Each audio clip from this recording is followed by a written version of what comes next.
Olivia avait 27 ans. Sa vie était ordinaire. Elle allait au travail. Elle payait ses factures. La vie n'était pas parfaite. Son travail n'était pas épanouissant. Mais il était stable. Elle se raccrochait à cette stabilité. Elle en avait besoin. Olivia avait des rêves. Elle voulait plus de la vie. Elle voulait un travail qu'elle aimait. Elle voulait faire une différence. Mais pour l'instant, elle était coincée. Coincée dans une routine. Coincée dans une vie qui lui semblait trop petite. Mais Olivia continuait. Elle se levait chaque jour et faisait face au monde. Elle le devait. Elle n'avait pas d'autre choix. Elle était forte. Du moins, c'est ce qu'elle pensait.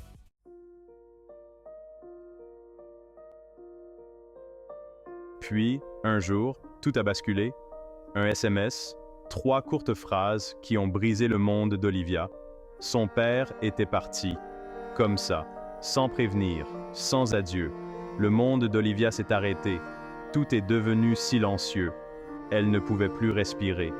Elle ne pouvait plus penser. Elle ne pouvait que ressentir. Et la douleur était insoutenable. Olivia a quitté le travail dans un état second. Elle ne savait pas où elle allait. Elle ne savait pas quoi faire. Elle savait seulement qu'elle devait sortir de là. Elle a hélé un taxi. Le chauffeur n'a rien dit. Il n'en avait pas besoin. Il pouvait voir la douleur dans ses yeux. Les larmes sont arrivées alors. Un torrent de chagrin et de tristesse. Olivia sanglotait de manière incontrôlable. Le poids de sa perte l'écrasait. Elle était brisée.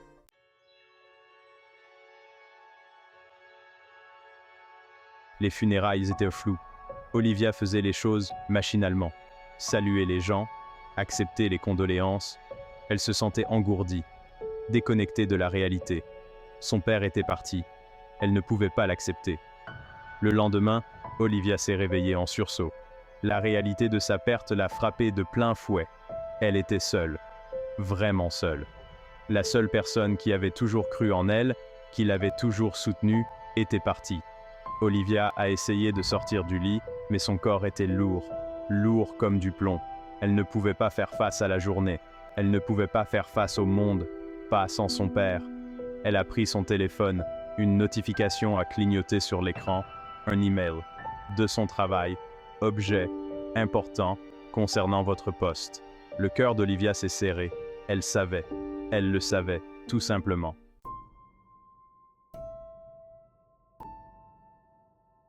L'email était bref, droit au but. Olivia était licenciée. Réduction des effectifs, avec effet immédiat. Olivia fixait les mots, mais ils n'avaient aucun sens. C'était trop. Elle ne pouvait rien gérer d'autre. Son téléphone a sonné. C'était Jess, sa meilleure amie. Olivia a décroché, la voix tremblante. Jess a offert des mots de réconfort, puis a hésité. Liv, a-t-elle commencé prudemment, il y a autre chose que tu dois savoir. Les mots de Jess étaient un murmure, mais ils ont frappé Olivia comme un coup de poing dans l'estomac. Son petit ami, Mark, l'avait trompée. Le monde d'Olivia s'est mis à tourner. La trahison, en plus du deuil, en plus de perdre son travail. C'était trop. Olivia a raccroché. Elle se sentait engourdie, vide. Le monde était un endroit cruel et sans cœur. Et elle était prise au piège, seule, brisée, perdue.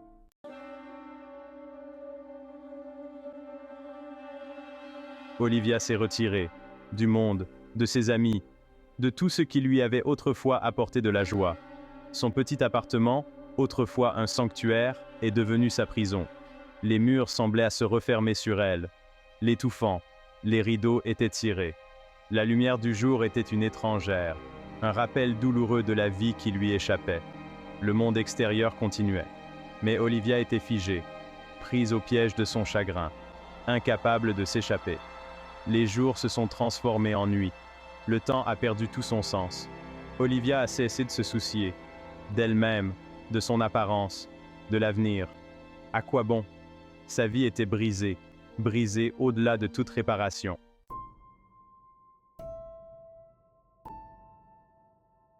Le sommeil n'offrait aucune échappatoire. Les cauchemars la hantaient. Des visions de son père, disparu, des images de Mark, sa trahison, des rappels de ses échecs, son travail, ses rêves. Tout avait disparu. Olivia se noyait, dans le désespoir, dans le chagrin, dans le poids écrasant de sa propre tristesse. Elle était perdue dans un océan de douleur, et il n'y avait pas de bouée de sauvetage, personne pour lui jeter une corde. Les factures s'empilaient sur le sol, non ouvertes, non payées, un rappel constant de ses maigres finances. L'expulsion se profilait à l'horizon, une perspective terrifiante. Mais Olivia ne trouvait pas l'énergie de s'en soucier. Elle était paralysée par sa propre peur.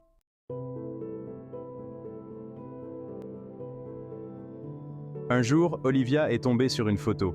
Son père, la tenant sur ses épaules, tous deux souriants. Une vague de chagrin la submergeait. Mais cette fois, quelque chose était différent. Une lueur, une étincelle, le visage de son père, ses yeux, emplis de fierté, d'amour, avec une confiance inébranlable en elle, une confiance qui transcendait même la mort elle-même. Olivia s'est accrochée à ce souvenir, à ce sentiment. C'était une bouée de sauvetage, une raison de continuer. L'étincelle vacillait, menaçant d'être éteinte par l'obscurité écrasante. Mais Olivia a refusé de la laisser mourir. Elle devait se battre, pour son père, pour le souvenir de son amour, pour elle-même. Elle devait trouver un moyen de sortir de l'obscurité.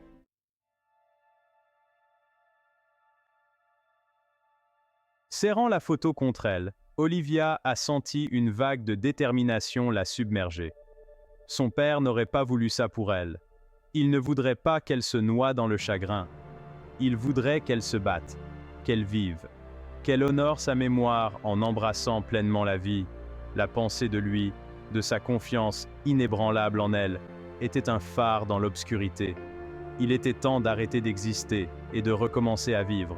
Pour lui, pour elle-même, elle devait essayer. Olivia a pris une grande inspiration. La première vraie inspiration qu'elle prenait depuis des semaines. L'air lui semblait différent, plus vif, plus pur, comme si le simple fait de décider de se battre avait dissipé une partie du brouillard dans son esprit.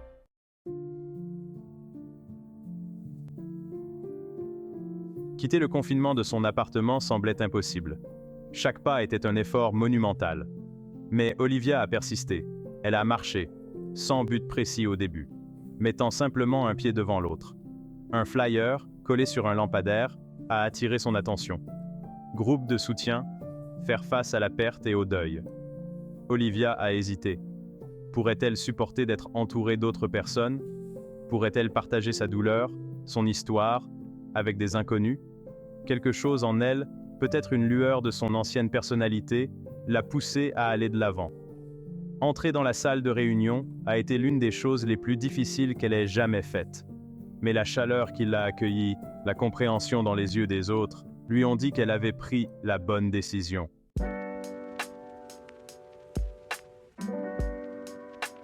Olivia a trouvé du réconfort dans les histoires partagées, dans les larmes et les rires de ceux qui comprenaient sa douleur. Elle n'était pas seule. Cette prise de conscience était à la fois libératrice et terrifiante. Un soir, un membre du groupe a mentionné avoir trouvé du réconfort dans l'art. Olivia, se souvenant de ses peintures abandonnées depuis longtemps, a ressenti une attirance familière. Cela faisait des années qu'elle n'avait pas peint. Mais peut-être, juste peut-être, était-il temps d'essayer à nouveau. La sensation du pinceau dans sa main, l'odeur de la peinture, ont fait remonter un flot de souvenirs. De bons souvenirs, des souvenirs heureux, des souvenirs de son père l'encourageant dans ses efforts artistiques. Les larmes ont coulé, mais cette fois, ce n'étaient pas seulement des larmes de tristesse.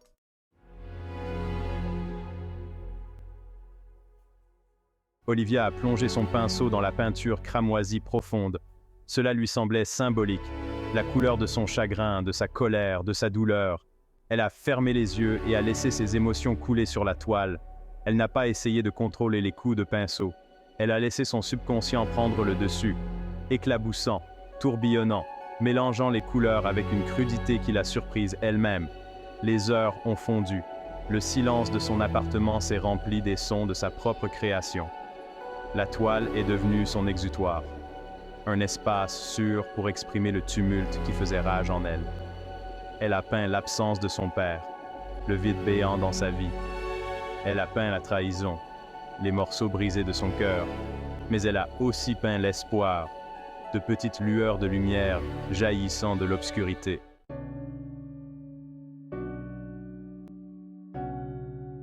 Au fur et à mesure que les jours se sont transformés en semaines, Olivia a trouvé un rythme dans sa nouvelle routine.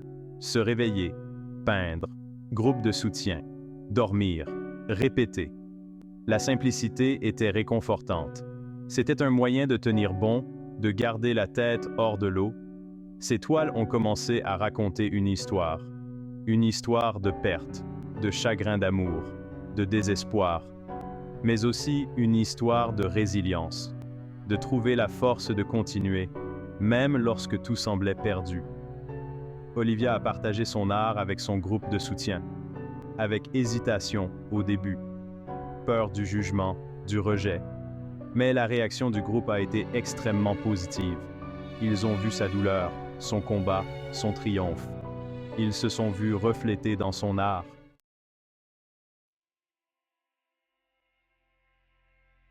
La peinture est devenue la thérapie d'Olivia, un moyen de gérer ses émotions, de donner un sens au chaos. À chaque coup de pinceau, elle sentait un poids se soulever, une sensation de libération. Elle laissait aller, sans oublier, mais en allant de l'avant. Un jour, alors qu'elle prenait du recul pour admirer sa dernière création, elle a réalisé quelque chose de profond. Les couleurs étaient plus vives, les traits plus sûrs. Il y avait encore de la tristesse, oui, mais elle ne la consumait plus. La prise de conscience l'a frappée comme une vague. Elle était en train de guérir, lentement, péniblement, mais elle guérissait néanmoins. La douleur de la perte de son père ferait toujours partie d'elle, mais elle ne la définissait plus. Elle était une survivante, une guerrière, une artiste.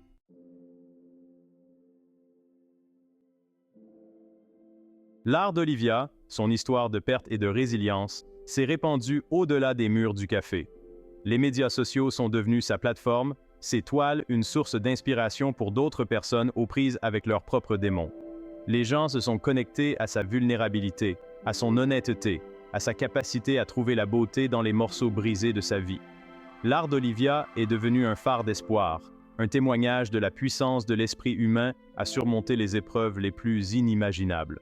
Elle a utilisé sa plateforme pour défendre la sensibilisation à la santé mentale, pour encourager les autres à partager leurs histoires, pour montrer au monde qu'il était normal de ne pas aller bien et que même dans les moments les plus sombres, il y avait toujours de l'espoir.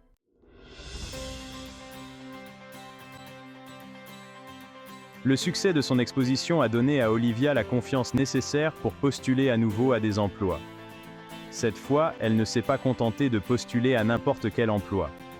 Elle s'est concentrée sur des rôles créatifs, des postes où elle pourrait utiliser son talent artistique et sa nouvelle voix. Le rejet était toujours douloureux, mais il n'avait plus la même emprise sur elle. Olivia avait affronté l'obscurité et en était ressortie plus forte. Un jour, elle a reçu un appel d'une petite maison d'édition.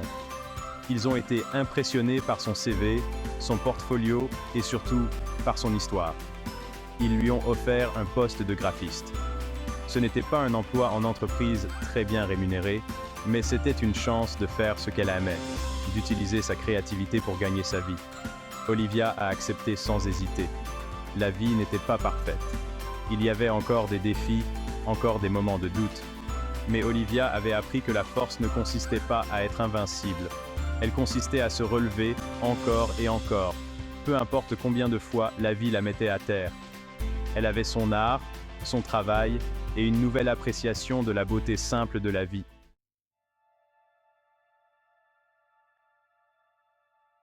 L'histoire de l'art d'Olivia, son histoire de perte et de résilience, s'est répandue au-delà des murs du café. Les médias sociaux sont devenus sa plateforme, ses toiles une source d'inspiration pour d'autres personnes luttant contre leurs propres démons. Les gens se sont reconnus dans sa vulnérabilité, son honnêteté et sa capacité à trouver la beauté dans les fragments de sa vie. L'art d'Olivia est devenu un phare d'espoir, un témoignage de la capacité de l'esprit humain à surmonter l'adversité la plus inimaginable. Elle a utilisé sa tribune pour défendre la sensibilisation à la santé mentale, pour encourager les autres à partager leurs histoires, pour montrer au monde qu'il était acceptable de ne pas aller bien et que même dans les moments les plus sombres, il y avait toujours de l'espoir. L'histoire d'Olivia n'était pas seulement celle du dépassement d'une tragédie personnelle, c'était un témoignage de la résilience de l'esprit humain, un rappel que même lorsque la vie vous brise, elle vous donne aussi les morceaux pour vous reconstruire plus fort et plus beau qu'auparavant.